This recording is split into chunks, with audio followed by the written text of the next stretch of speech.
Hello, Chad Lutzke here. I am doing an AMA thing. I'm going to post like a video, I don't know, every week, every couple days, I'm not sure. People have asked some questions and I thought I would answer them. This doesn't have to do with, most of this doesn't have to do with writing. Well, some of it does, but you can just send whatever question you want. Be respectful. I'm stealing this idea from Armand Rosemilio. So, sorry, buddy. I'm doing it now. So, my first question is from Mathieu Fortin. Matthew spells his name really cool, very original. He asked a couple questions. I'll tackle two of them right here, and I'll tackle a couple in another video. But he was wondering if let's see. Do I collect stuff? If yes, what are you collecting? Sort of. I don't collect like a crazy amount of like the same thing. Of course, books. I think we all probably do that. Most of us.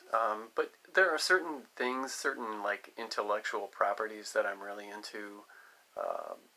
Anything to do with Stanley Kubrick's The Shining, particularly the carpet design for the Overlook Hotel. I will, if there's a design of that on something, I want it. Doesn't mean I own all of it, but if it's affordable and I can justify purchasing it, then I will get that. As a matter of fact, here's an example of it. I did this to my ceiling fan. This little, I don't know if you can see that very well, but yeah, I turned my ceiling fan into the Kubrick's carpet. I think I'm drawn to that carpet because it reminds me, it's got that 1970s color scheme, and I grew up as a child in the 70s, and so 70s decor and 70s color schemes, that retro look really kind of make me feel, I don't know, man, like, just, I love the nostalgia of that. I have an 80s nostalgia as well, but I'm drawn to that design. So I also like to collect all kinds of different horror stuff, but certain movies in particular, like Michael Myers. Love Michael Myers. Anything to do with him. But again, I'm really picky with like I want Michael Myers either from the first movie or the second movie. The mask has to look like perfect. It has to, I don't want no Halloween 4, 5, 6, 7 bullcrap. And people who love Michael Myers and collect the masks and stuff know exactly what I'm talking about. It's got distinct features. Those have to be there for me. But yeah, Michael Myers, he's my favorite slasher. Yes, I know. It's a little, the way I am with how I want him to look.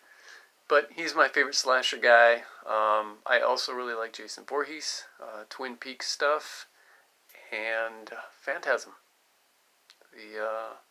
Again, 70s gives me that warms my heart with nostalgia. Even though it's a crazy movie that's all over the place. It's not the greatest movie, but man, I sure do love it. I also collect T-shirts, like band. I collect more of that than anything. Band T-shirts, movie T-shirts, mashups of my favorite things. I even designed a couple mashups for and made T-shirts and put them up on TeePublic. TeePublic? What's the name of that site? And one of the T-shirt things. And Redbubble. Is it TeePublic? Now I can't remember. Anyway, yeah, T-shirts. Big on that. I like to represent. I don't have a lot of tattoos. I've got like 10 tattoos. I instead of covering my whole body and representing everything that I love, I usually get a tattoo for it. I haven't gotten. I'm sorry. instead of covering my whole body with tattoos and representing everything that I love, I'll get a t-shirt for it instead. I haven't gotten a tattoo in years. So, and the other strange thing I guess I collect is cologne. I love cologne. I get bored easy with the same scent. I mean, I have my favorites, but I don't want to wear like the same one every day. I think it's because I get used to the smell. I mean, I use the same soap, like Irish Spring, favorite soap ever. I've used it my entire life. I even use Irish Spring deodorant. Love it. But yeah, colognes. When it comes to colognes, I get bored, and I want to smell everything from like something manly and kind of musky to something like I don't know, coconuts. So I have got tons of cologne, and I'm always looking for more, more colognes. Nothing. That's where the nostalgia stops. I don't like retro colognes, unless you include Obsession. I guess you could include that as like, kind of like a. It was more popular in the '80s, but that's one of those colognes I feel um, like All-Star Converse. They're just never going to go away. They're never going to be out of fashion. And I think Obsession is always going to be in fashion. It's never going to be like, oh, that smells so 80s or so 90s. Or Obsession's pretty great. So, colognes, man. And then I'll give one more here. Let's see. And Matthew, thank you, by the way, for these questions. And thank you to anyone else who sends questions in the future. I will be sure to get to them and post them and give you a shout out on here. The other question that I was going to answer is about writing, actually. Let's see. Do you have any project? He wants to know if I intend on writing a big novel, like something 700 pages or more. Wow. 700 pages. The shorter answer is no. I never see myself writing a book that has more than 700 pages or even close to it. Part of that is because of my writing style. I write very lean, and I'm not big on excessive description or excessive backstory. I just feel like you can really say a lot in just a few sentences. And so that's what I try to do. I think a lot of it has to do with my attention span because, like, I love Stephen King, but there are some of his books, like It and Tommyknockers, both of which I enjoyed. But, I mean, there's hundreds of pages of fluff in there that probably could have been taken out, and I would have enjoyed the experience even more. So I tend to stay away from anything like that.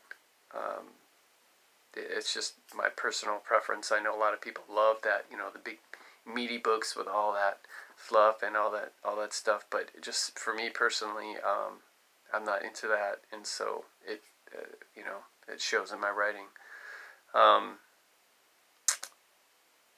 But not to mention the fact that a lot of my stuff doesn't have like a ton of characters in it. And I see some books that have so many characters, and then they give each one this kind of insignificant backstory, and I'm just not. I want to focus on the really important characters, and like I said, just kind of organically through dialogue or their actions bring about their character. And if there's a backstory needed, then of course, I'll do that. But I think that it's next to impossible, at least for me anyway, with my skill set, to write something really lengthy with those kinds of rules that I give myself, I guess. So, yeah. I think the only way that I would ever have a book that would be that long is if everything in a series is released in a single book. Like whenever the Neon Owl series is done, or even Bloodletter, or The Same Deep Water as You, which now includes my new book, Slow Burn on Riverside, which is a prequel. So put all those together eventually, and then it'll be like some kind of omnibus. But I don't think it's going to be a 700-page thing, because most of my stuff is only between 100 and 200 pages anyway. So, in speaking of Same Deep Water as You and Slow Burn at Riverside, I have at least one more book that I plan on writing for that will be probably twice as long as both of those. So, don't know when I'll get to it, but once I'm done with that, then we'll put them all together and have some, like a trilogy or quadrilogy, whatever they're called. So that's it. Again, thanks, Mathieu Fortin, for your questions. And people, send in more questions. I'd be happy to talk about whatever. So thanks, Armand Rosamilia, for the idea. And anybody who watches this video, thanks. Anybody who sends in questions, thank you. I hope you're having a fabulous day, staying safe and staying sane. Happy reading. Thanks.